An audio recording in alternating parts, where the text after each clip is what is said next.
Sol is an invitation to look at the sun, but also to look at the Sol, which is the day on Mars.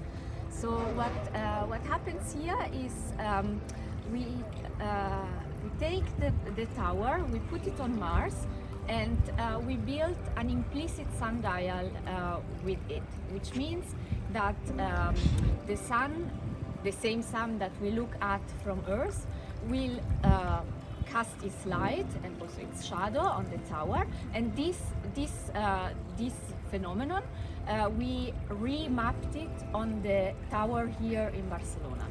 And what we'll see with this, which is pretty interesting, is the fact that the day on Mars, which is a bit longer than the day on Earth, because the planet spins on itself with a bit longer duration than the Earth does. So this we can see because every night when the installation starts, the light part and the shadow part are a bit at a different position. Or again, the south. So when it's noon, local noon, it will be every day a bit later at the same position. And also what happens is, because Mars spins on itself on the other direction as the Earth, the sun rises west and sets east, which is of course the contrary to what happened here.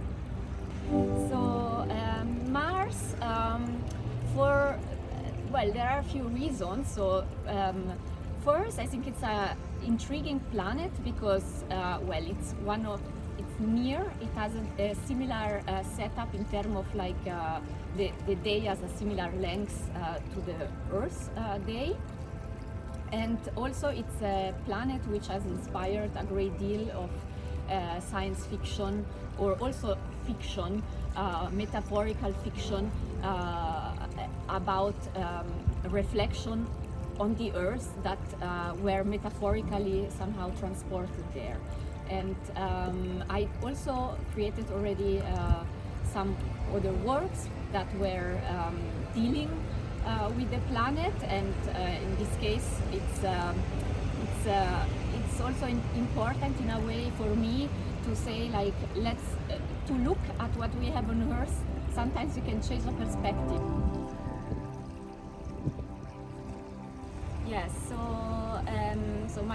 my practice deals quite extensively with how the construction or understanding of time has developed throughout the centuries. So I did quite some digging into how time was perceived or calculated in the past, and so there, and especially like time measurement system and time measurement apparatuses, so like sundials or clocks or this kind of machines or constructs play a big role. So I also developed other work that deal with similar topics but on Earth,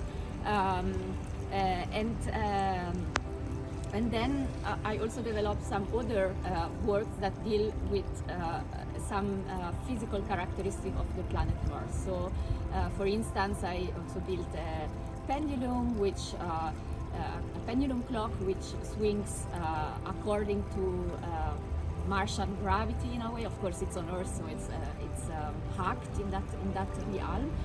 The pendulum is not swinging with the speed that it would swing on Earth, but it's hacked to swing as if it would be on Mars with that gravity.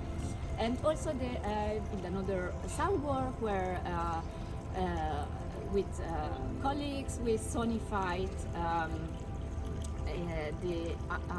a weather model, so an idea to give an idea of how would sounds or would the atmosphere sounds if we were on Mars.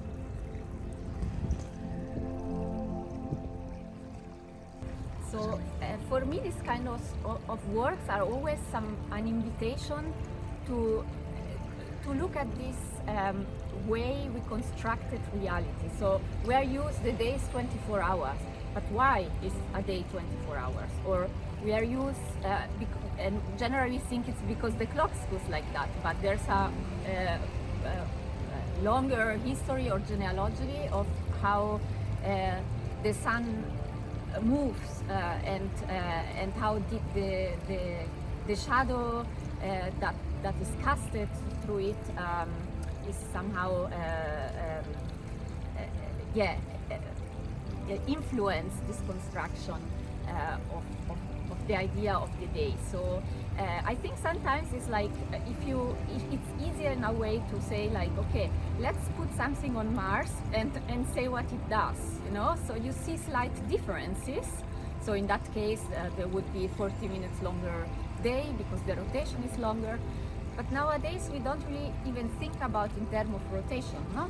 We still say also the sunrise, but we know that we are moving around the sun since so many years, you know, like 500 years. So we know we move around the sun. It's not the sun moving.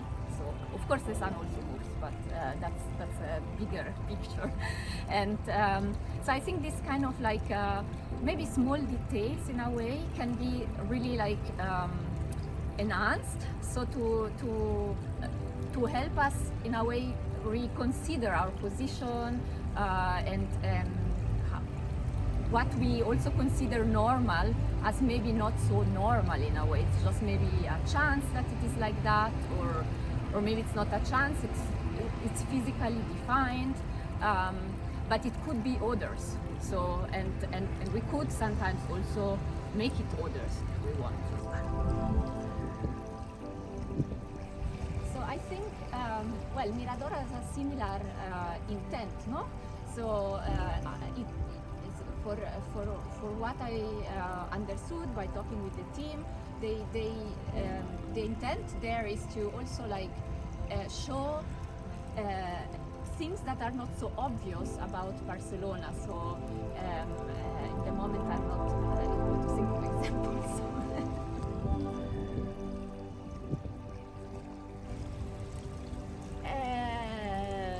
Good question. So what does it mean? I don't know yet. I think in a way like maybe it's better that I don't know. It seems to be very big. I also was telling before your colleague that when I saw the tower again, I thought like, woof, it's big, and I got a bit nervous. So maybe it's better not to think too much about it and just like enjoy.